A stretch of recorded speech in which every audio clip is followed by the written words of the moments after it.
पर जैसे हमें ना ज़्यादा क्वेश्चन आते हैं कि मैं 8वीं पास हूँ, तो क्या 8वीं पास वाला भी आ सकता है LMIA पे? तो अगर कोई मान लो इंडिया है, दुबई है, पुर्तगाल है, तो पहले तो ये सवाल है कि इन सब के लिए कंडीशन सेम है या अलग अलग होंगी? तो अगर कोई अभी LMIA पे आना चाहता है तो उसके लिए बैंड क्राइटेरिया, स्टडी क्राइटेरिया और एक्सपीरियंस और बैंक बैलेंस। तो अगर एक तो होता ना कि कंसल्टेंट के थ्रू LMIA लेनी, एक होता है कि खुद कंपनी ढूंढनी। पंजाबी ट्रकर कपल दी नवी वीडियोस ਲਈ ਸਬਸਕ੍ਰਾਈਬ ਕਰੋ ਤੇ ਬੈਲ ਆਈਕਨ ਦਬਾਉਣਾ ਨਾ ਭੁੱਲੋ।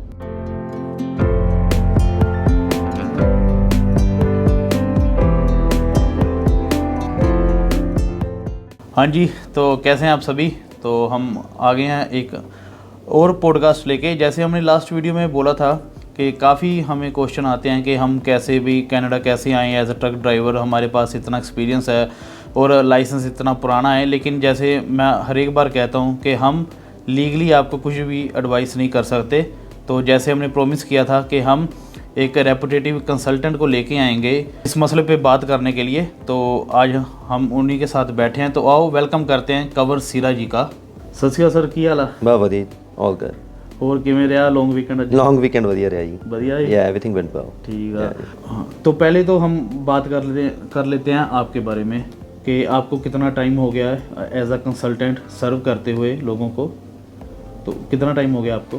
We been practising quite few years. अभी जो है काफ़ी समय हो गया है, मतलब ऑलमोस्ट जो है as a licence practitioner I got my licence in 2020, ठीक है। And since then we have been practising, तो उससे काम कर रहे हैं उसमें। ओके। एंड एक और बात, वीडियो स्टार्ट करने पहले से सबसे पहले मैं आपको कंग्रेचुलेट करना चाहूँगा कि आपने जो मुहिम चलाई थी कि मेल्ट कोर्स के भी पॉइंट मिले हम ट्रकर्स को, तो थैंक यू सो मच कि वो आपकी मुहिम सफल रही। नहीं, यू वेलकम जी। तो अभी हम बात करना चाहेंगे कि चलो वो तो सभी को मालूम है कि अगर किसी ने एज अ स्टूडेंट आना है तो वो कैसे आ सकता है, लेकिन जो मेन चीज़ है कि अभी जिनकी उम्र अभी निकल गई है कि स्टूडेंट नहीं है लेकिन वो ट्रक चला रहे हैं ज़्यादातर, क्योंकि जब हम कनाडा का नाम लेते हैं तो दिमाग में आता है भाई ट्रक चलाऊँगा जाके। तो सभी का यही क्वेश्चन आता है कि हम कैसे आ सकते हैं। तो अगर कोई मान लो इंडिया है, दुबई है, पुर्तगाल है, तो पहले तो ये सवाल है कि इन सब के लिए कंडीशन सेम है या अलग अलग होंगी? देखिए, कंडीशन एज जब आप कनाडा से बाहर होते हैं और आपने कभी कनाडा का कोई वर्क एक्सपीरियंस नहीं गेन किया है तो उसमें कंडीशन सबके लिए सेम ही होती है, राइट। मगर ये जानना ज़रूरी है कि ऑप्शंस अवेलेबल कौन कौन सी हैं, बिकॉज ट्रकर्स जो हैं क्योंकि वो अभी ट्रेड में आते हैं, सो दे उनका जो एक कैटेगरी है फेडरल स्किल्ड ट्रेड, वो उसमें भी आते हैं और फेडरल स्किल्ड वर्कर उसमें भी आते हैं। दोनों में डिफरेंस सबसे बिगेस्ट ये रहता है कि जो अपना FSW है उसका जो क्राइटेरिया रहता है उसमें 6 ईच बैंड लेने कम से कम रहते हैं, राइट। आते हैं लाइक एनी कंट्री? हाँ, वो कोई भी कंट्री में हो, राइट। बिकॉज अगर वो इवन यूरोपियन है या फिर वो अपना दुबई में है या फिर अपना किसी भी कंट्री का उनके पास पासपोर्ट है एक्सेप्ट फॉर कनेडियन पासपोर्ट, तो उसके हिसाब से जो है उनका जो उनको जो एक्सप्रेस एंट्री है या जो बात करते हैं परमानेंट रेजिडेंसी स्ट्रीम है, तो उसमें वो सबके लिए ऑप्शन सेम ही रहती हैं। तो बाय जो अभी कंट्री है वो डिफर नहीं करता है अभी के लिए, राइट। कल को अगर सिचुएशन चेंज होती है, the reason I am said अभी के लिए बिकॉज सस्कैचुअन क्वाइट इंटरेस्टिंगली उसने इस साल जो है कुछ ड्रॉज ऐसे निकाले हैं जो कंट्री स्पेसिफिक थे, ऑक्यूपेशन स्पेसिफिक और कंट्री स्पेसिफिक। सो वो कनेडियन इमिग्रेशन हिस्ट्री में पहली बार हुआ है कि किसी प्रोविंस ने PNP को भी जो है कंट्री स्पेसिफिक टारगेट किया हो। बट जब जहाँ ट्रकर्स की बात है वहाँ पे बिल्कुल वो अपना FSW जैसे मैं बोल रहा था कि जिसमें 67 पॉइंट्स चाहिए होते हैं, 6 ईच बैंड चाहिए होते हैं कम से कम, तो उसमें कई बार जो है वो पॉइंट्स बनाने थोड़े से मुश्किल हो जाते हैं। ठीक है। तो ज़्यादातर जो है बेटर ये रहता है कि जैसे अभी फेडरल स्किल ट्रेड है, राइट। तो फेडरल स्किल ट्रेड में ऑब्वियसली अगर उनके पास पिछले 5 साल में 2 साल का एक्सपीरियंस है, 5 साल में 2 साल का एक्सपीरियंस, लास्ट 5 साल में, लास्ट 5 साल में 2 साल का एक्सपीरियंस है एज अ ट्रकर, राइट। तो उसके बाद जो अगर उनके कोई उनको LMIA या सर्टिफिकेट ऑफ क्वालिफिकेशन, राइट, अगर दोनों में से एक भी डॉक्यूमेंट है तो वो किसी भी कंट्री से लगा सकते हैं फाइल। जी सॉरी, सर्टिफिकेट ऑफ क्वालिफिकेशन बता दो क्या मतलब? सो सर्टिफिकेट ऑफ क्वालिफिकेशन रहता है कि एक licence to practise a trade, ठीक है। बड़ी सिंपल सी बात है कि अगर वो यहाँ पे आते हैं, विजिटर भी आते हैं यहाँ पे आके वो अपना क्योंकि पहला प्रोसेस जो है वो मेल्ट का है, मेल्ट के बाद एयर ब्रेक इंडोर्समेंट और उसके बाद जो आपका फुल लाइसेंस रहता है EZ, तो जब आपको ये तीनों डॉक्यूमेंट आपके पास हैं, then you have the licence to practise, ठीक है। तो अभी जो है, जो सरकार बोल रही है कि सर्टिफिकेट ऑफ क्वालिफिकेशन जो है, that is what it is. तो ये तो लाइक आप बता रहे हो कि एक्सप्रेस एंट्री से कैसे आना है, तो ये फाइल वो खुद फाइलिंग वगैरह सब खुद कर सकते हैं या? हाँ, वो खुद कर सकते हैं फाइलिंग, मगर एक चीज़ का ध्यान रखिए कि कई बार क्या होता है, कुछ कॉम्प्लिकेशंस होती हैं जी, स्पेशली उन केसेस में जिसमें या तो आपकी एजुकेशन लो हो या आइल्स स्कोर लो हो, ठीक है। फिर उसके बाद अगर आपका प्रीवियस कोई रिफ्यूज़ल है, राइट, या कभी आपने किसी टाइप की एप्लीकेशन लगाई थी, तो उन केसेस में मैं रेकमेंड करता हूँ कि आप खुद पंगा मत लो। ठीक है। नहीं, बेसिकली मेरे पूछने का मतलब ये है कि उनको इधर जॉब भी चाहिए, कोई एम्प्लॉयर चाहिए या नहीं चाहिए? एम्प्लॉयर चाहिए होता है, क्योंकि ज़्यादातर जो वो स्ट्रीम्स में क्वालिफाई करते हैं, जो चाहे वो एक्सप्रेस एंट्री है चाहे वो नॉन एक्सप्रेस एंट्री है, राइट, प्रोविंशियल नॉमिनेशन स्ट्रीम्स भी हैं, वो ट्रिगर ही तब होती हैं अगर उनके पास जो है एम्प्लॉयर है। अनलेस अभी क्या चेंज हुआ है पिछली कुछ देर में, राइट, क्या चेंज हुआ है कि सरकार ने कैटेगरी स्पेसिफिक ड्रॉज निकालने शुरू कर दिए जी, राइट। तो अगर आप ट्रकर हैं, इंडिया में बैठे हैं और या दुबई में बैठे हैं या इटली में बैठे हैं और आपके 435 से ऊपर स्कोर था, ओके, सपोज कीजिए, जो बहुत रेयर सिनेरियो है ट्रकर्स के उसमें, क्योंकि उसमें क्या है, अगर आपकी मास्टर्स की हुई है जी और 28-29 साल की एज है जी, और उसके बाद आपका 778 बैंड स्कोर है और वो ट्रक चला रहे हो आप, ठीक है, फिर आपको जॉब ऑफर की ज़रूरत नहीं है, फिर आपको सीधा सरकार इनविटेशन भेज रही है। ओके। अगर ये स्कोर डाउन जाता है तो उस हिसाब से आप बैचलर वाले भी एलिजिबल हो जाएंगे, ठीक है, तो उसके हिसाब से जो है आपका, मगर आइल्स में स्कोर जो है तो वो आपको, जो इनकी 3 एक्सप्रेस एंट्री के दरवाजे हैं, राइट, चाहे वो CEC है, चाहे FSW, चाहे FST है, तो उन तीनों में आपको एलिजिबल होना पड़ेगा, तभी आप एंटर कर सकते हो जो पूल है। सो बेसिकली अगर हमने मोटा मोटा देखना हो कि एक्सप्रेस एंट्री का, कि जो 8वीं या 10वीं या 12वीं पास हैं उनके लिए ये है ही नहीं है बेसिकली। नहीं कर सकते हैं वो, मगर उनके, हाँ बिल्कुल कर सकते हैं, बट उनको एम्प्लॉयर चाहिए इधर।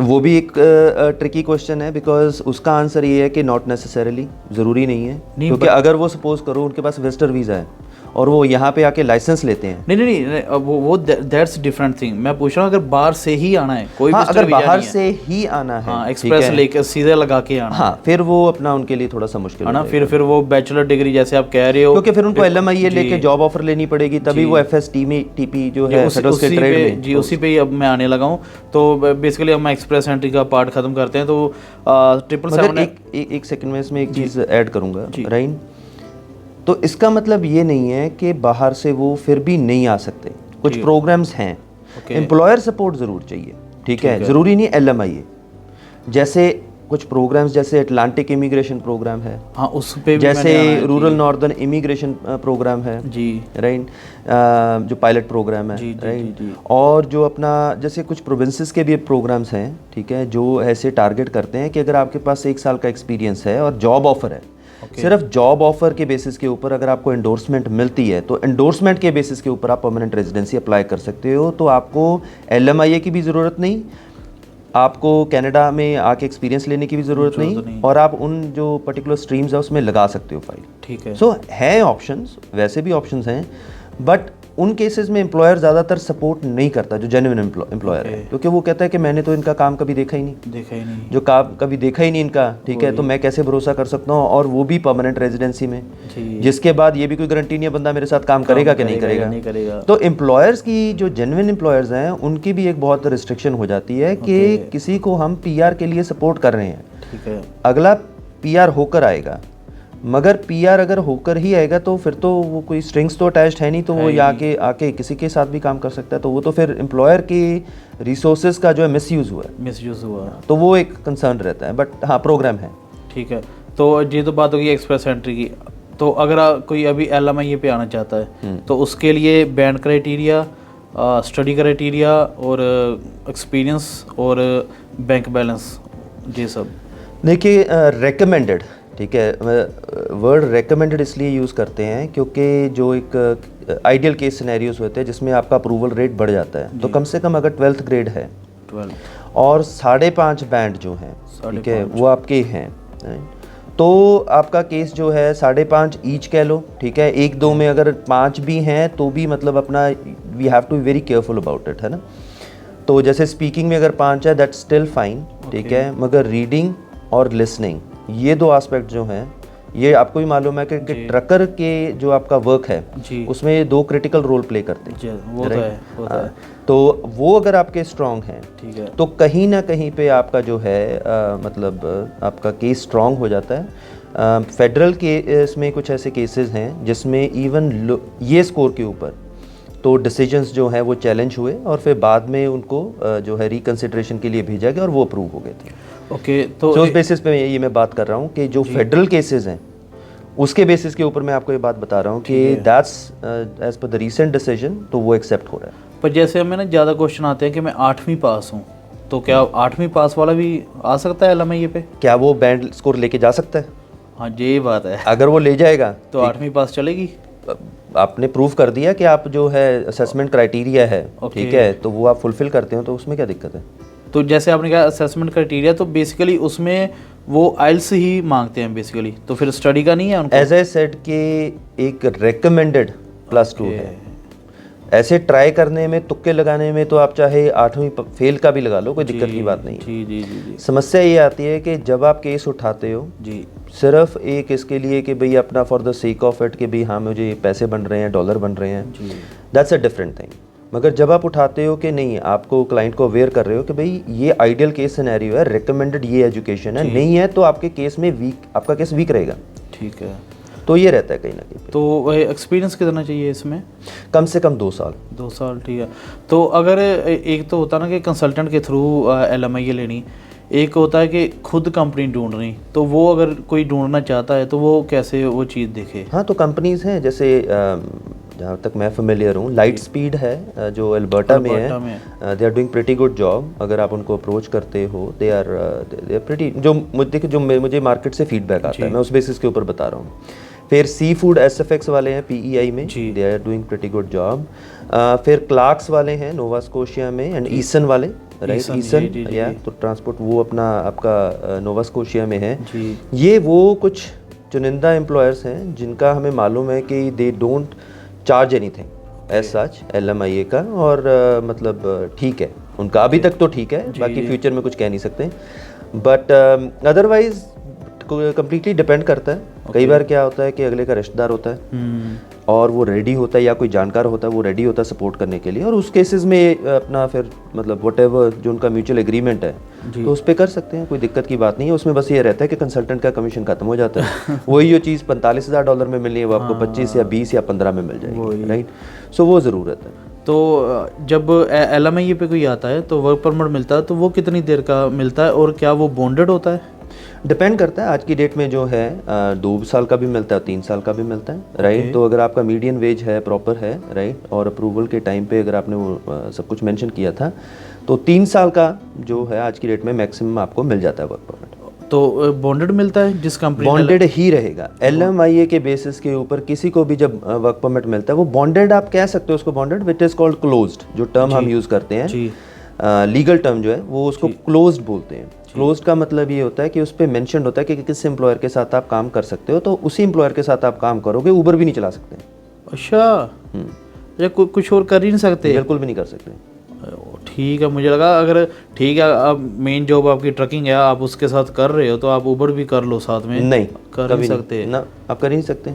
तो नहीं, अगर मान लो क्लोज्ड का पर्पस ही डिफीट हो गया ना जी। जो आपका वर्क परमिट है उस पर कंडीशंस मेंशन होती हैं कि आपका क्या कंडीशन के ऊपर आपको ये परमिट दिया जा रहा है जी। तो उसमें मेंशन, अगर एम्प्लॉयर के आगे मेंशनड है कि आप ये कंपनी का नाम है, तो उसी कंपनी के थ्रू ही आपको जो है पेरोल आना चाहिए। इवन अगर उसी का सिस्टर कंसर्न भी है कंपनी का, जैसे सपोज करो कि एक XYZ कंपनी है और उसकी एक ABC कॉर्प भी है, तो अगर XYZ लिखा हुआ है वर्क परमिट पे तो ABC कॉर्प आपको पेरोल नहीं दे सकती है, चाहे वो सेम कंपनी है।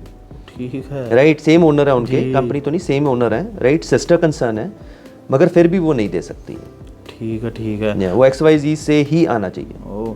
तो जो अभी LMIA पे आ गया वर्क परमिट लेके, अभी हम वर्क परमिट की बात करेंगे, तो जो बंदा चलो LMIA पे वर्क परमिट लेके आ गया, चाहे टूरिस्ट वीज़ा पे आके वर्क परमिट लिया, तो क्या अपनी फैमिली, अपनी वाइफ, अपने बच्चों को बुला सकता है? लास्ट 16 नवंबर 2022 को ये चेंज आया था जिसमें ट्रकर्स जो हैं उनको अपना Tier 3 में डाल दिया गया था जी।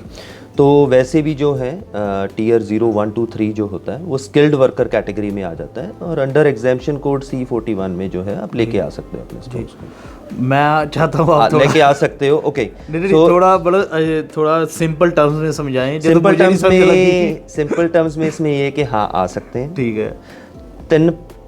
3 पे चेक, ओके, ठीक है, उसके साथ आपका बैंक स्टेटमेंट, ओके, उसके साथ आपका जो एक डॉक्यूमेंट एम्प्लॉयर से कि करंटली वर्किंग है, ये ड्यूटी से वर्किंग है, ये इनका नॉक कोड है, वो लगाकर आप ओपन वर्क परमिट लगाएं और बच्चों का स्टडी परमिट लगाएं और आपका आ जाएगा, तो कोई दिक्कत की बात नहीं। ठीक है, तो मतलब वही 3 पे स्टब जरूरी है। 3 पे स्टब जरूरी है, जॉब लेटर जरूरी है, बैंक स्टेटमेंट जरूरी है, बैंक स्टेटमेंट जरूरी है कि वो पे स्टब जमा भी हुए हैं जी।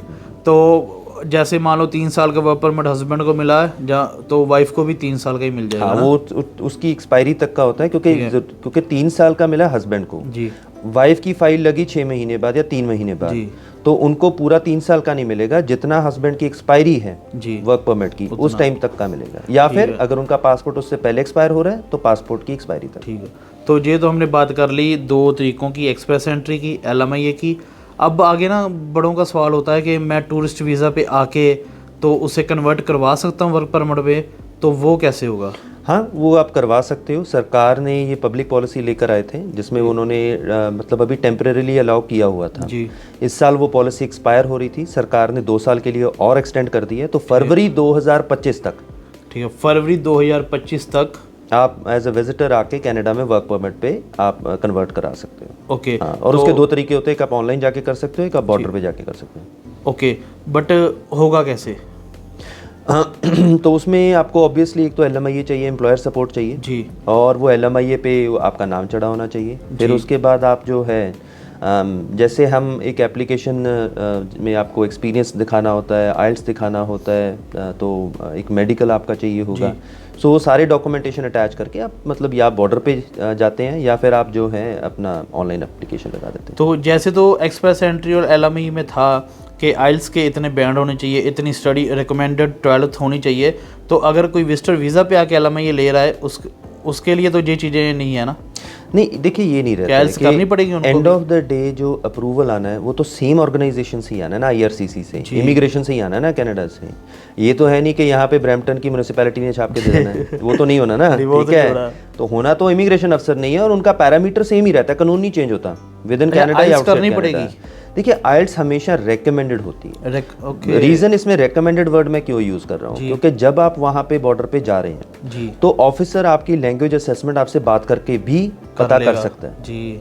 तो वो अगर आपका आइल्स कवर्ड होगा तो उसमें जो है वो उसका असेसमेंट जो है, क्योंकि उसमें फिर ये रहता है कि अफसर की मनमर्जी जो है वो कम रह जाती है जी। उसमें वो फिर ये नहीं कह सकता कि मुझे नहीं लगा कि बंदा प्रॉपरली इंग्लिश बोल सकता है। ठीक है, अगर आइल्स का प्रूफ दे दिया तो उसको इग्नोर नहीं कर सकता। तो मतलब आप ये कह रहे हो कि ये भी चक्कर है कि यहाँ आकर भी LMIA अप्रूव होनी या नहीं होनी, ये भी IRCC के हाथ में है, ये नहीं कि आपको कोई मिल गया तो अप्रूव हो ही जाएगी। आप 2 चीज़ें अब मिक्स कर रहे हो। सो LMIA जो अप्रूवल है वो ESDC करती है ना IRCC। ओके, इमिग्रेशन का डिपार्टमेंट नहीं है LMIA डिपार्टमेंट है, ESDC एक डिफरेंट डिपार्टमेंट है जिसको आप हम यहाँ पे सर्विस कनाडा बोल देते हैं जी। तो सर्विस कनाडा LMIA को अप्रूव करती है एम्प्लॉयर के कागज़ के बेसिस के ऊपर।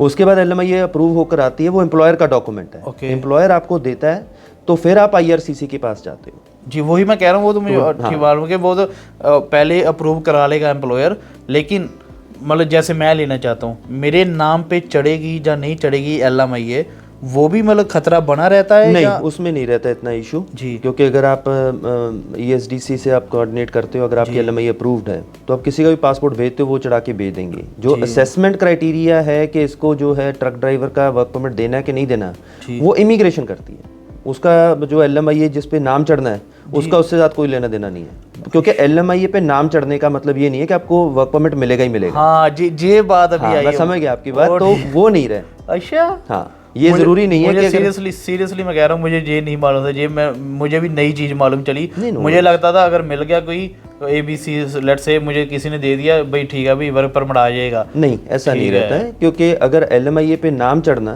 जी is a completely different thing. Different अगर आप उसको कंपेयर करते हो कि आपको वर्क परमिट मिलेगा या नहीं मिलेगा, उसका असेसमेंट क्राइटेरिया इंडिविजुअल लेवल पे होगा। ओके। और जो LMIA पे नाम चढ़ना है वो एम्प्लॉयर की रिक्वेस्ट के बेसिस के ऊपर होता है, उस पर कोई भी डिटेल्ड इन्वेस्टिगेशन क्लाइंट की नहीं होती।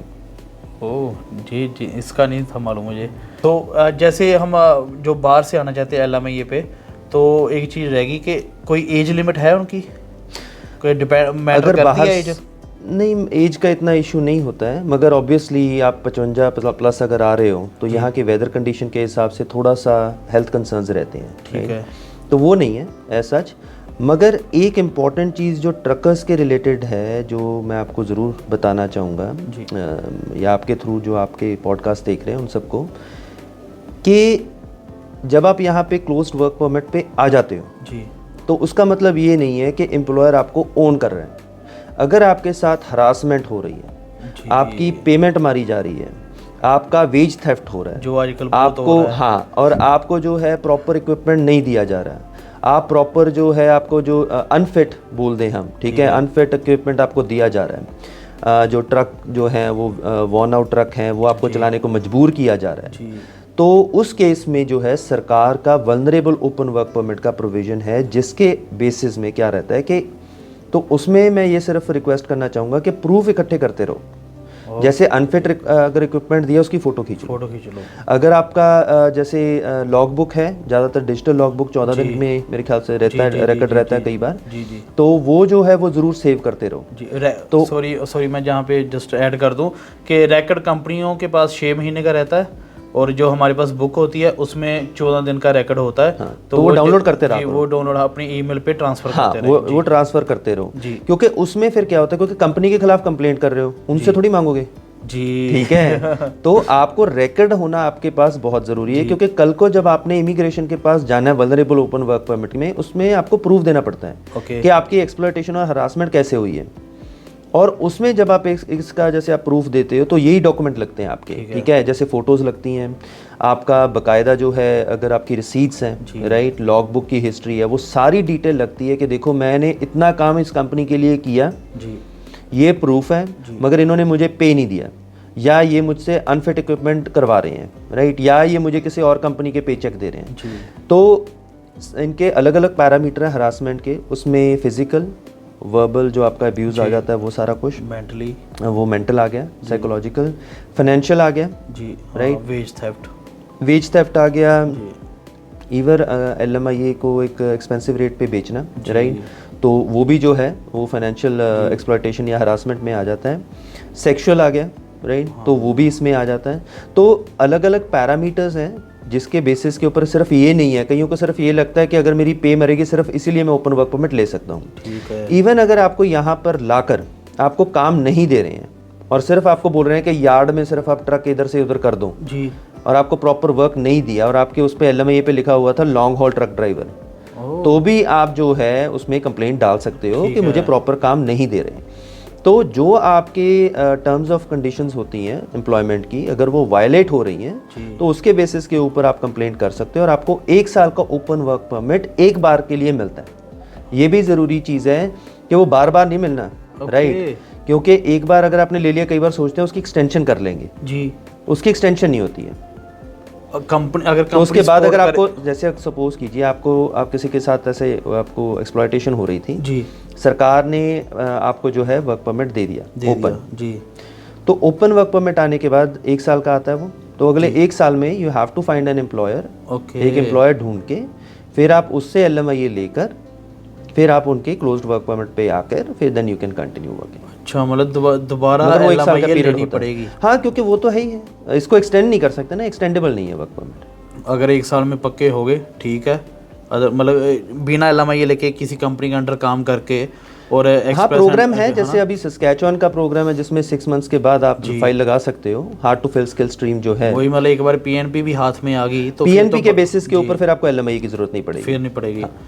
तो ये निशानी होती है किसी एक्सपीरियंस बंदे से बात करने की कि काफ़ी चीज़ें थी, जैसे आप हमसे पूछ रहे थे, मुझे खुद को नहीं मालूम है, जबकि मैं ट्रकिंग में हूँ, जबकि जहाँ पे PR हुए हैं तो यही होता है कि जब आप किसी एक्सपीरियंस बंदे से बात करते हो, जहाँ सलाह लेते हो, कंसल्टेंसी लेते हो, तो आप कहीं ना सुनिश्चित हो जाते हो कि भाई हाँ मैंने सही जगह पैसा लगाया है। तो यही है कि अगर आपको कोई भी क्वेरीज चाहिए तो कन्वर सर खुद टिकटॉक पे हैं, इंस्टा पे हैं, यूट्यूब पे हैं और इनका नेम है सीरा इमिग्रेशन। तो आप वहाँ पे भी इनकी वीडियोस जो रेगुलर कंटेंट बनाते हैं इसी बेस पे, मतलब कैसे आप कनाडा में आ सकते हैं या कौन से करंट रूल चल रहे हैं, तो आप वहाँ पे इन्हें फॉलो करें और वहाँ से आप खुद इंफॉर्मेशन कलेक्ट कर सकते हैं। और अभी हम बात करेंगे जैसे इन दिनों एक मुहिम चल रही है इनके द्वारा कि जो PGWP जो कि पोस्ट ग्रेजुएट वर्क परमिट है, जो कि हमें 2 साल स्टडी करके 3 साल का मिलता था, जैसे हमें भी 3 साल का मिला है। जहाँ कोई अगर साल की पढ़ाई कर रहा है तो उसे साल का ही वर्क परमिट मिलता था। तो इन्होंने अभी ये मुहिम छेड़ी हुई है कि जैसे कोविड में सरकार ने किया था कि 3 साल का वर्क परमिट 5 साल का कर दिया था, तो ये वो उस चीज़ पे वर्कआउट कर रहे हैं कि जो 3 साल था, जो 5 साल का इन्होंने टेम्पररी किया था सरकार ने, वो परमानेंट कर दें। तो उस संबंधी हम बात करते हैं कि वो चीज़ क्या कहाँ तक पहुँची है और क्या उसके संबंध में चल रहा है। वो जो कैंपेन है अभी 16,000 प्लस जो है पटिशन सिग्नेचर्स हो चुके हैं। Okay. right? और उस चीज़ के बारे में I am already in touch with member of parliament as well. तो सबसे ज़रूरी बात उसमें ये है कि 16,000 signatures are quite low, right. जब हम बात कर रहे हैं कि लाखों की तादाद में यहाँ पे इंटरनेशनल स्टूडेंट्स हैं, और उसमें एक सबसे बड़ी कन्फ्यूजन जो मुझे फेस हो रही है कि ज़्यादातर लोग ये समझ रहे हैं कि ये जो अपना एक पर्टिकुलर जिसकी हम बात कर रहे हैं PGWP 5 साल का कर देना चाहिए, कि ये हम कह रहे हैं कि और स्टूडेंट लेकर आओ। उसका और स्टूडेंट के साथ कोई लेना देना नहीं है। उसका उन स्टूडेंट्स के साथ वो अपना 25 लाख स्टूडेंट जो कनाडा में आपने एक सरकार ने लेके आए हैं, जिसमें स्टूडेंट और वर्क परमिट होल्डर दोनों हैं, राइट। तो वो जो आ गए हैं, तो उनके लिए ये मुहिम है कि उनके पास कम से कम इतना टाइम हो। शुक्र करो 5 साल मांग रहा है, 10 साल नहीं मांग रहे जितने इन्होंने बंदे बाड़े हैं। जी जितना वही तो बात है कि काम इतना कम हो गया, एक्सपीरियंस कहाँ से लाएंगे फाइल लगाने के लिए। एक्सपीरियंस की बात नहीं है। देखिए सबसे पहले देखिए जो एक फ्लॉ है सिस्टम में जी, और इसके पीछे ये हो जाना चाहिए क्योंकि ये आज की टाइम की रिक्वायरमेंट है जी। सबसे पहली बात आपको ये समझना पड़ेगा कि PGWP ओरिजिनली जो है 2008 अप्रैल में आया था। तो 15 साल पुराना प्रोग्राम है। 15 साल पुराना प्रोग्राम आज भी आप उसी मतलब प्रोग्राम को उसी टर्म्स पे चला रहे हो जी। वेयर एज जो नंबर्स थे, इमिग्रेशन नंबर्स 2008 में थे और 2023 में जो है, जो उसमें ज़मीन आसमान का फ़र्क है।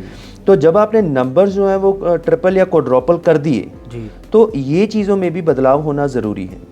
और कई बाकियों में हुआ भी है, जैसे LMIA बेस्ड वर्क परमिट पहले 2 साल का था, वो 3 साल का कर दिया। PNP का 2 साल का था, वो 3 साल का कर दिया। तो अगर सरकार बाकियों में चेंजेस ये लेके आई है, उन्होंने बढ़ाया टाइम पीरियड, तो इसमें क्यों नहीं बढ़ाते। और सबसे बड़ी बात यह है कि सरकार एक्सपेक्ट कर रही है बंदों को कि आप ट्रेड ऑक्यूपेशंस में जाओ जी। अभी ट्रेड ऑक्यूपेशंस की अगर हम बात करें, चाहे वो प्लम्बिंग है, चाहे वो ऑटोमोटिव सर्विस टेक्नीशियन है, चाहे वो अपना कोई भी जैसे अपना लाइसेंस्ड ऑक्यूपेशन है, जिनको हम कंपलसरी ट्रेड बोल देते हैं, उनका लाइसेंसिंग प्रोसेस ही जो है वो तकरीबन कम से कम 3 से 4 साल का है।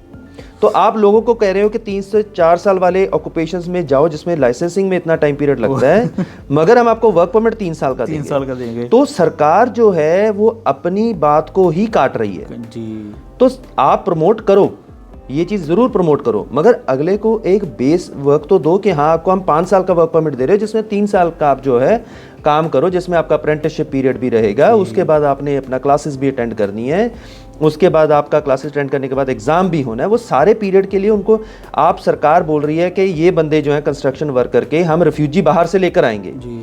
और इंडस्ट्री चीख के बोल रही है कि हमें बंदों की ज़रूरत है। उसमें जो है आप जो रिफ्यूजी का प्रोग्राम है ईजियर कर रहे हो जी। मगर जो आपके यहाँ पे बैठे रिफ्यूजी हो रहे हैं इंटरनेशनल स्टूडेंट्स, तो उनके लिए आप कुछ नहीं कर रहे। उनका आपका अगर आपने उनको प्रमोट करना है कि वो भी इन ऑक्यूपेशंस में जाएं, या तो ट्रेड ऑक्यूपेशंस का लाइसेंसिंग प्रोसेस का टाइम पीरियड आप 1 साल कर दो फिर जी, या फिर इनका वर्क परमिट इतना कर दो ताकि वो टाइम पीरियड में वो लाइसेंसिंग प्रोसेस कंप्लीट कर सकें। वो तो है। तो ये चीज़ जो है, ये 5 साल की जो डिमांड है, एक बड़ी रीजनेबल डिमांड है और मल्टीपल ग्राउंड्स। फिर आप 12वीं पास बच्चों को लेके आ रहे हो यहाँ पे, जिनके पास पहले कोई एक्सपीरियंस नहीं है, और आप ये एक्सपेक्ट कर रहे हो कि जैसे वो स्टडी कंप्लीट करते हैं 1 साल का या अगले 2 साल में सुपरवाइजर का एक्सपीरियंस लेकर या फिर हायर स्किल्ड लेवल का वर्क एक्सपीरियंस लेकर और वो साथ के साथ जो है अपनी PR फाइल लगा दें। अभी मुझे एक बताओ कि जो आपके कैनेडियन सिटीजन जो बच्चे हैं यहाँ पे, क्या वो एकदम जैसे जॉब मार्केट में जाते हैं सीधा सुपरवाइजर लग जाते हैं? नहीं। फिर जो बाहर से आ रहा है उससे आप कैसे एक्सपेक्ट कर सकते हो जब आपके यहाँ पे रहने वाले नहीं कर सकते वो? मुझे कहीं ना कहीं लगता है ये इन्होंने स्ट्रैटेजी बनाई है कि ऐसे तो जा नहीं रहे वापस, ऐसे भेजो इनको वापस। नहीं, देखो स्ट्रैटेजी नहीं है, सरकार की दिक्कत है और जेन्युइन कंसर्न सरकार का भी है जी। और कई बार क्या होता है कि सरकार, आप खुद देखो सरकार बिजी है जी, उसके अपने काफ़ी चीज़ें होती हैं जिन पे फोकस कर रही होती है। वहाँ पे कई बार ऐसा फीडबैक बाकी इंडस्ट्रीज़ में भी आता है जहाँ पे इंडस्ट्री सरकार को बताती है कि हमें ये चीज़ बदलाव की ज़रूरत है जी। और सिर्फ ये एक इमिग्रेशन इंडस्ट्री में ये दिक्कत है। यहाँ पे सीला है जो अपना लॉयर्स की ऑर्गेनाइजेशन है, एसोसिएशन है, वो ऐसे इम्पोर्टेंट जो हैं फीडबैक सरकार को देती रहती है। ओके। मगर जो इमिग्रेशन कंसल्टेंट्स का जो है जी, वो एक भी ऑर्गेनाइजेशन ऐसी नहीं है जो ऐसा कोई भी वैल्यूएबल फीडबैक जो है वो प्रॉपरली सरकार को देती हो। अच्छा, मतलब जो इमिग्रेशन कंसल्टेंट है जो उनका नहीं है कोई ऑर्गेनाइजेशन, तभी तो फिर मेरे जैसे इंडिविजुअल कंसल्टेंट्स को ये ऐसी मुहिमें तोड़नी पड़ती है। नहीं तो हमें क्या, ये सरकारी पॉलिसी का, इसको हम अगर बोलें हर एक सरकार में, हर एक कंट्री में लॉबिंग बोलते हैं इसको, जिसमें क्या होता है कि जो इंडस्ट्री होती है वो लॉबी करके जो उसके कंसर्न्स होती है उनको एड्रेस करती है जी। ये जो वर्क है ये हर एक जगह होता है, मगर क्योंकि हमारे यहाँ पे इतनी कोई स्ट्रॉन्ग ऑर्गेनाइजेशन नहीं है, मिसिंग है जी। जो कि इवन कंसल्टेंट्स को बहुत प्रॉब्लम्स आती हैं। अगर हम कंसल्टेंट्स की बात करें तो आज की डेट में कंसल्टेंट्स की सबसे बड़ी प्रॉब्लम ये है कि एक जो बंदे को के पास लाइसेंस नहीं है जी, या फिर एक बात और बोल दूं, लाइसेंस लिया होता है, बीवी बैठी है घर पे, ठीक है, हस्बैंड उसका बैठा है कंसल्टेंट बनकर, वो कर रहा है जी। सारा परिवार उसका कंसल्टेंट बना हुआ है ठीक है, और ये फैक्चुअल इन्फॉर्मेशन है। मैं ऐसे 36 बंदे आपको गिना दूंगा। नहीं होता तो, आई नो, मालूम है मुझे भी कईयों का हाँ। तो अभी उनमें दिक्कत क्या है जी? दिक्कत ये है कि वो गलत केस लगाते हैं, वही तो हिट और ट्रायल करते हैं। जो एक्चुअल कंसल्टेंट है वो भी, ठीक है, तो वो कहीं ना कहीं उस पर मार खा रहा है। आप और छोड़ो, जो रेडियो स्टेशंस हैं, रिनाउंड रेडियो स्टेशंस हैं, ओपनली जो बंदे जिनके पास लाइसेंस नहीं है ओपनली उनकी ऑर्गेनाइजेशंस को एडवर्टाइज कर रहे हैं। वो तो है। और फिर हम बोलते हैं, फिर मीडिया वालों को ये लगता है कि भाई अपना आप गलत बोल रहे हो, ऐसा नहीं, we have proofs about it. तो ये है कि कहीं ना कहीं पे जो कंसल्टेंट्स को भी दिक्कत आती है। वही सेम थिंग है कि जैसे आप बता रहे हो, मुझे लगता था पहले कि कोई रेगुलेटिंग बॉडी है जो आपको रेगुलेट करती है। हाँ, बस वो रेगुलेट ही करती है, उसका और कोई काम नहीं। अच्छा, कुछ नहीं करती। अच्छा, है वैसे बॉडी है जैसे MTO है जी, ठीक है, MTO लाइसेंसिंग इशू करती है जी। जैसे वैसे ही हमारी भी ऑर्गेनाइजेशन है जो लाइसेंसिंग ऑर्गेनाइजेशन अलग होती है। और जब हम बात करते हैं लॉबिंग या कुछ ऐसी जो एसोसिएशंस होती हैं जिनका कंसर्न होता है कि इंडस्ट्री को जो चैलेंजेस हैं वो सरकार तक कम्युनिकेट करना, वो अलग होती है। बहुत मेजर कंसर्न्स हैं। देखिए, इमिग्रेशन एक ऐसा इंडस्ट्री है जो हर एक की लाइफ को यहाँ पे इसलिए इम्पैक्ट करती है क्योंकि सभी इमिग्रेंट हैं यहाँ पे तकरीबन जी। और क्योंकि जो देश ही इमिग्रेंट्स का है, तो इमिग्रेशन के उसमें प्रोफेशन में कोई प्रॉपर अगर ऐसी बॉडी हो जो सरकार को टाइम टू टाइम बताती रहे कि ये कमियां हैं आपके इसमें सिस्टम में और इन चीज़ों को फिक्स करने की ज़रूरत है, तो फिर मेरे जैसे बंदों को जो है वो फाइट करने की ज़रूरत ना। But really thanks to you कि आपने ट्रकर जो हैं, हम जैसे ट्रकर जो और हैं उनके बारे में सोचा। जैसे मैंने बताया था पहले भी कि मुझे खुद को ट्रकिंग छोड़कर यहाँ से दूसरे प्रोविंस में जाना पड़ा PR के लिए, लेकिन जैसे आपने अभी वो मेल्ट पॉइंट के भी 50 पॉइंट्स मतलब आ गया है वो रूल जो आपने मुहिम छेड़ी थी जब मैंने स्टार्टिंग में बोला था, तो वो काफ़ी अभी आसान हो गया है। जैसे हम सुनते भी हैं अभी दूसरों से कि अभी जाना नहीं पड़ेगा यहाँ से, तो उसके बारे में पूछना चाहता था कि काफ़ी मैं कमेंट रीड कर रहा था आपकी वीडियोस पे भी जो हमने डाली थी वीडियो, तो उस पे भी कि जो कॉरपोरेशन पे काम कर रहे हैं, क्या वो भी उसमें आते हैं? तो उसमें कॉरपोरेशन या फिर आप किसी पेरोल पे काम कर रहे हो, उसका कोई लेना देना नहीं है। तो अगर आपके पास लाइसेंस है, एयर ब्रेक एंडोर्समेंट है, मेल्ट सर्टिफिकेट है, ये 3 डॉक्यूमेंट्स की बात मैं इसलिए कर रहा हूँ क्योंकि ये तीनों आपको सर्टिफाई करते हैं कि एज आप लाइसेंस ट्रक ड्राइवर आप सड़क पे ट्रक चला सकते हो जी। और क्योंकि ये आपका जो अभी इसके रिगार्डिंग थोड़ी सी अपना, क्योंकि सरकार ने अनाउंसमेंट कर दिया आप 50 पॉइंट्स क्लेम कर सकते हो सर्टिफिकेट ऑफ क्वालिफिकेशन के, मगर क्योंकि ये प्रोविंशियल मुद्दा है तो अभी प्रोविंशियल गवर्नमेंट्स की तरफ से MTOs की तरफ से क्लैरिटी आनी शुरू हो जाएगी, वो कोई बड़ी बात नहीं है। मगर उसमें ये नहीं है कि आपका कॉरपोरेशन पे हो आप के पे स्टॉप पे हो, रिगार्डलेस ऑफ दैट फैक्टर आप जो है अपनी फाइल लगा सकते हो, बशर्ते आप कंडीशंस मीट करते हो। फॉर एग्जांपल CEC कैटेगरी है, उसमें सेल्फ एम्प्लॉयड वर्क एक्सपीरियंस जो कॉर्पोरेशन का वर्क एक्सपीरियंस वो काउंट नहीं होता है। मगर अगर आपके पास 2 साल का कॉर्पोरेशन का एक्सपीरियंस है या आपके 67 पॉइंट्स बनते हैं, फिर वही FSW वाला, फिर उस जरिए से आप जो है आप एंटर हो सकते हो। ठीक है, आप अपना जो है अपनी फाइल लगा सकते हो और अगर आप एक्सप्रेस एंट्री पूल में मतलब अपना इसके पॉइंट्स क्लेम करके सर्टिफिकेट ऑफ क्वालिफिकेशन के, तो आप उसमें जो है अपना पूल में आ सकते हो। इसमें सर्टिफिकेट ऑफ क्वालिफिकेशन में एक बात बता दूं, अगर 6 ईच बैंड है तो ही 50 पॉइंट मिलेंगे, अगर 6 ईच से कम है तो 25 मिलेंगे। अच्छा, ये भी बात है। ठीक है जी। आप खुद भी आप अपने, मैं कहता आपने बताई नहीं है अपने भी सोशल मीडिया पे। सोशल मीडिया में दिक्कत ये हो गई कि जैसे ही अनाउंसमेंट आई जी तो उसके बाद बहुत एक कंट्रोवर्सी क्रिएट कर दी गई इसके रिगार्डिंग। जी, मैं कहना चाहता हूँ कि पहले कोई बोला नहीं किसी के हक में, अगर कोई बंदा बोला है हक में और वो सक्सेसफुल भी हो चुकी है वो चीज़, तो मैंने देखा कितने ही और आ गए हैं, कितने और कंसल्टेंट आ गए हैं कि भाई आप पहले कहाँ थे। मतलब कई आपको डिफेम कर रहे हैं, कई उसको डिफेम कर रहे हैं जो ये प्रोग्राम है कि नहीं भाई ऐसा नहीं होता, ऐसा नहीं होता। और कई वो कहते हैं ना कि फसल किसी और ने लगाई, काटने कोई और आ गया कि भाई आओ आप हमारे पास आओ, हम फाइल लगाएंगे। आप सरकार को गलत कह रहे हैं ना, सरकारी वेबसाइट पे लिखा हुआ 50 पॉइंट आप क्लेम कर सकते हो, तो फिर या तो सरकार गलत है, ठीक है, तो ये बात होगी सरकार गलत है, वो ज़्यादा सही है जी।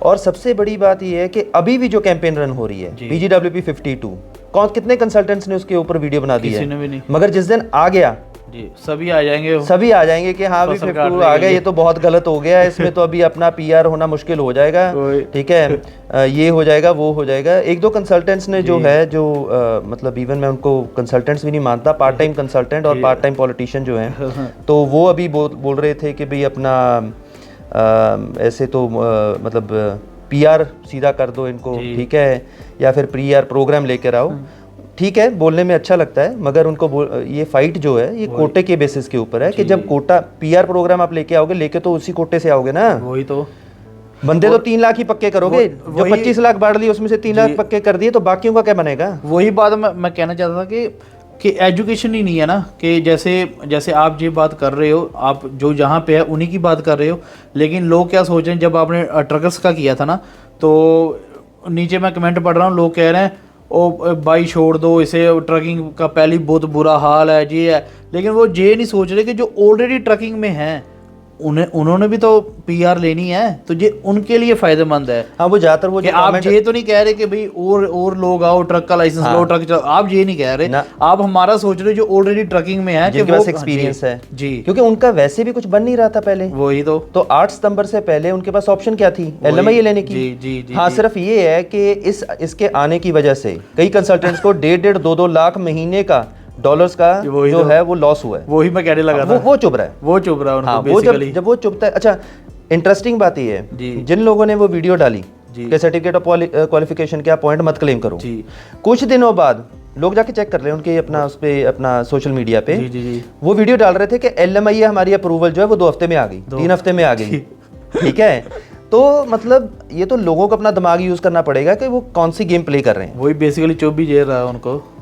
देखो, अगर लोग इतने सियाने नहीं हैं कि वो समझ सकें कि उनके फायदे की चीज़ कौन बोल रहा है और उनके नुकसान की चीज़ कौन बोल रहा है, तो फिर मतलब कल को वो फिर हम पे ब्लेम नहीं कर सकते कि भाई आपने कुछ किया नहीं। जी बिल्कुल, आपने सही कहा कि अभी लोगों की एजुकेट होने की ज़रूरत है, क्योंकि काफ़ी जो कमेंट्स है वो ड्राइवरी कर रहे हैं, ट्रक ड्राइवरी खुद कर रहे हैं ये चीज़ें। इवन जब हमने शेयर की तो हमें गालियाँ निकाल रहे हैं कि भाई आगे थोड़े मतलब आगे ने ट्रक जो छाड़ दो ये चीज़ें ये हो, तो सेम थिंग वही जो आपने PGWP का कर रहे हो, तो वो लोग ये नहीं समझ रहे कि यहाँ पे जो अभी स्टूडेंट है ये उनके फ़ायदे लिए है। तो यही मैं कहना चाह रहा हूँ कि जो ऑलरेडी कनाडा में है, एटलीस्ट अगर आप वर्क परमिट पे हो तो आप ऐसे सर्वाइव कर रहे हो, एटलीस्ट आप जाएं इनके सोशल मीडिया पे, वहाँ पे लिंक है ऊपर ही, और वो आप भी साइन इन करें उस पे पिटीशन पे। सिर्फ वर्क परमिट होल्डर नहीं, इवन जो इंटरनेशनल स्टूडेंट्स आए हैं जी वही साबित, मैंने उस चीज़ के ऊपर भी एक मैंने वीडियो डालनी है कि इसमें इंटरनेशनल स्टूडेंट्स का बहुत बड़ा जो फ़ायदा है जी, जो आज की डेट में आ रहे हैं जी वही, क्योंकि जब आपको ये पता होगा कि एजुकेशन कंप्लीट करने के बाद आपके पास 5 साल का पीरियड है जी, तो आप प्लानिंग आज से उसकी स्टार्ट अकॉर्डिंगली कर सकते हो, वही, उसके अकॉर्डिंग आप चल सकते हो जी, मगर कई लोग ये सोच रहे हैं कि ये तो सिर्फ एक्सटेंशन पॉलिसी है, ये तो सिर्फ अपना जो हम एक्सटेंशन पॉलिसी की मांग कर रहे हैं, एक्सटेंशन के साथ इसका हाँ जिनको 2024 में जिनके वर्क परमिट एक्सपायर हो रहे हैं उनको लगता होगा कि ये एक्सटेंशन उनको मिल जाएगा, ठीक है, और ठीक है मिलना भी चाहिए, दैट्स फाइन, मगर जो ये बात हो रही है परमानेंट चेंज की हो रही है, चाहे वो इंटरनेशनल स्टूडेंट आज आ रहा है, चाहे अगले इनटेक में आ रहा है, चाहे उसकी स्टडी अगले इनटेक में ख़त्म हो रही है, ये सबको इफेक्ट करेगा और सब पे इसका बड़ा एक पॉजिटिव इम्पैक्ट है क्योंकि ये एक्चुअल में फोकस करेगा करियर बिल्डिंग पे। जैसे उनमें फिर क्योंकि फिर उसके बाद जो है देखिए मेरी मेंबर ऑफ पार्लियामेंट के साथ भी ये बात हो रही थी क्योंकि उनके भी कंसर्न्स थे, तो उनको मैंने सिंपल ये बात बोली कि ये तो सिर्फ हम फाउंडेशन ले कर रहे हैं, तो जी ये जो अभी 5 साल का वर्क परमिट रहेगा इसने एक बड़ा स्ट्रॉन्ग फाउंडेशन ले कर देना है, अभी जो उसके ऊपर खड़ा करना है वो तो अभी आगे की फाइट है, वही के फिर कोई दूसरे काम भी देख सकता है, जैसे आपने बताया कि प्लम्बिंग और हैं उनको 3 साल लग जाते हैं, तो वही अगर आपके पास है ही 3 साल का वर्क परमिट है तो आप आसान चीज वो जाते ही नहीं उसमें, वो जाते ही नहीं है। और वही जैसे आपने पहले कहा कि जो दूसरे अभी बोल नहीं रहे कंसल्टेंट वो तब बोलेंगे तब डिफेम करेंगे, क्यों?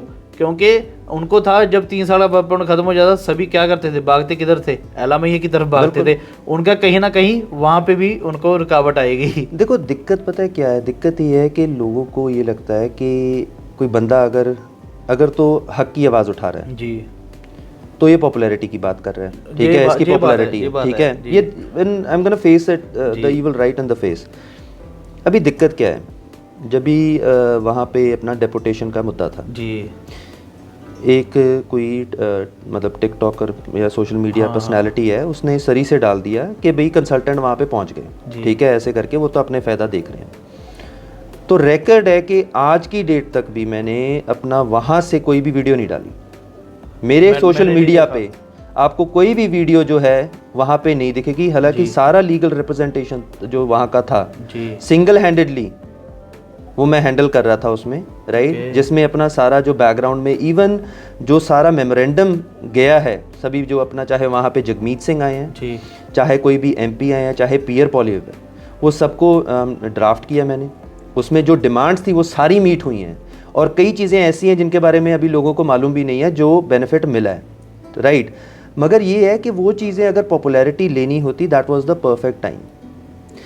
यहाँ पे बात ये है कि अगर आपके हक की कोई आवाज़ उठाएगा, आपने इसलिए सुन के बंदा पॉपुलैरिटी गेन कर रहा है, तो कल को जब आपका नुकसान होगा फिर उस बंदे के पास मत आना कि आके हमारा भी रिजॉल्व करो या हमारे हक के लिए खड़ो जी, क्योंकि जब वो खड़ा था आपने इग्नोर किया। बात तो वही आती कि लोग बहुत जल्द से कहने लग जाते हैं कि ये ना फेम बाल रहा है, अगर कोई इन्फ्लुएंसर भी वहाँ जाता है तो बात तो वही, अगर कोई कॉमन मैन जाएगा वो वीडियो बना रहा है आप नहीं देखोगे, वहीं कोई जिसे 400-500 चाहे 1000-2000 बंदा फॉलो कर रहा है तो ज़रूर आप देखोगे उसकी वीडियो भी चलेगी, तो ओबियस अगर उसने आवाज़ उठाई या तो आप लोगों के लिए उठाई या वो वहाँ से वो क्या फेम ले जाएगा। अगर आप अपनी पॉपुलैरिटी जी और फेम का यूज़ कर रहे हो सही आप लोगों के भलाई के लिए जी, तो इससे बढ़िया बात नहीं हो सकती, वही तो, और इससे गलत बात नहीं हो सकती अगर उसी फेम को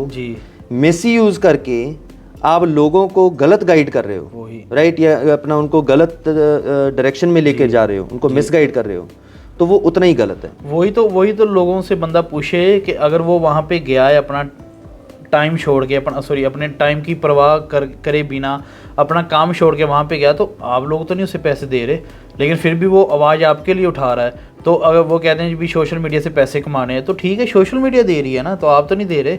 अभी जैसे आपने हमें तो सोशल मीडिया से भी कुछ नहीं आता और ये मतलब अपना मतलब जब मैं वहाँ पे कहीं पे भी मैं जाता हूँ, जब ऐसी कोई बात होती है मैं कभी अपना बिजनेस कार्ड नहीं लेके जाता, and never take my business card along, ना मैं वहाँ पे अपना किसी को फ़ोन नंबर देता हूँ जी। क्योंकि मैं वहाँ पे जाके ऐसी बात, जब कोई भी ऐसा मुद्दा होता है तो उसमें ये होता है सिंपल कि भाई मेरी ड्यूटी लगी है, ठीक है, रब ने ड्यूटी लगाई है, ठीक है, काम करना है, काम करके, ठीक है, बस अगले, क्योंकि मुद्दे इतने हैं, इमिग्रेशन के इतने ज़्यादा अभी कंसर्न्स हैं जिसकी एक लिस्ट है, ठीक है, जो एक ख़त्म होगा दूसरा साथ के साथ स्टार्टेड है किसको एड्रेस करना। अभी इस कैंपेन के बाद जो PGWP 52 जैसे ही ये अपना रैप अप होती है, अगली कैंपेन जो है, जो अपना आउट ऑफ स्टेटस वर्कर्स हैं, उसका कैंपेन ऑलरेडी जो है वो उसमें पाइपलाइन में है कि नेक्स्ट जो है, जो तकरीबन 500,000 से ऊपर आउट ऑफ स्टेटस बंदा बैठा है, जिसके पास कोई स्टेटस नहीं है कनाडा में और जिसकी एक्सप्लॉयटेशन हो रही है, जिसको क्रिमिनल एक्टिविटीज़ की तरफ धकेला जा रहा है,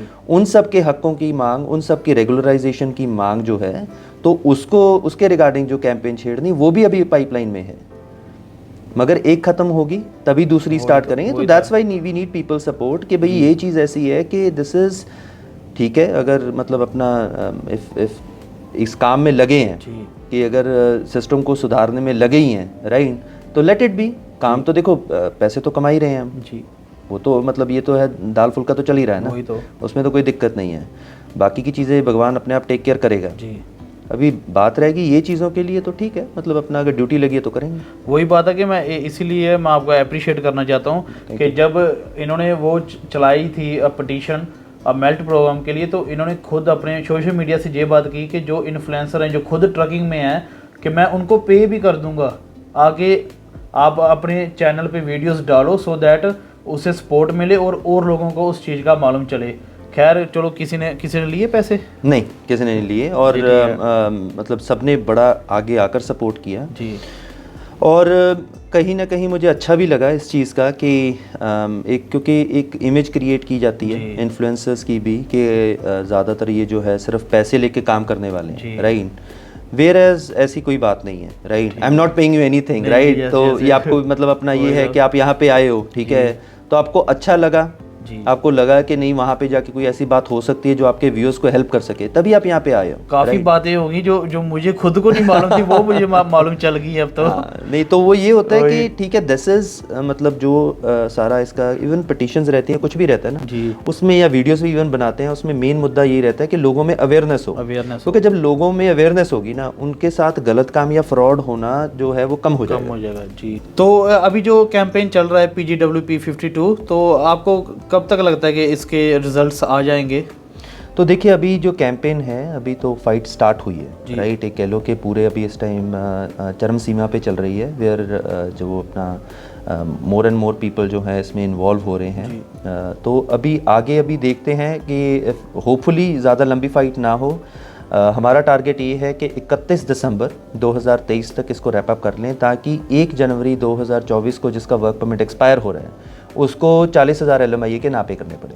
ठीक है, अभी ये सरकार डिसाइड करेगी कि वो 40,000 LMIA का पे करे कि उससे पहले हमने उसको रिलीफ दे। ठीक है, तो वैसे जो मेल्ट वाला था उसको कितना टाइम लगा था?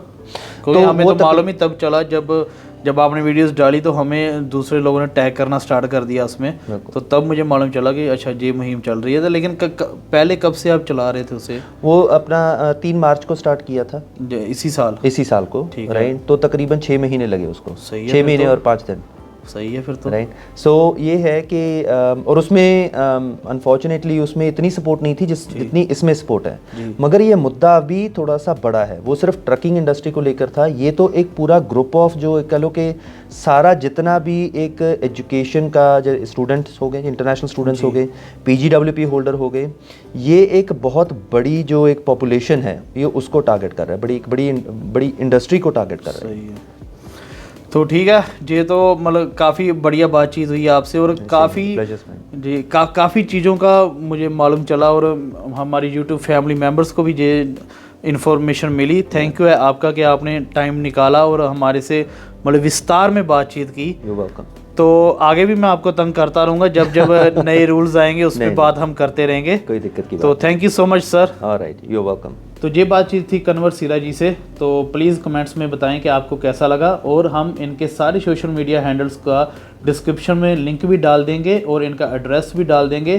तो अगर आपको कोई भी क्वेरीज़ हैं, कोई भी क्वेश्चन है, तो आप इन्हें संपर्क कर सकते हैं, इन्हें कांटेक्ट कर सकते हैं। और जैसे कि मैंने पहले भी कहा, इनके सारे सोशल मीडिया हैंडल्स आप फॉलो करें और वहाँ से इन्फॉर्मेशन लें। बचें उनसे जो आपको ठगना चाहते हैं, झूठी इन्फॉर्मेशन देते हैं और बस क्या करना चाहते हैं कि आपकी जेबों में से पैसा निकलवाना चाहते हैं। तो इसी बात से मैं एंड करता हूँ इस वीडियो का। देखते रहें पंजाबी ट्रकर कपल।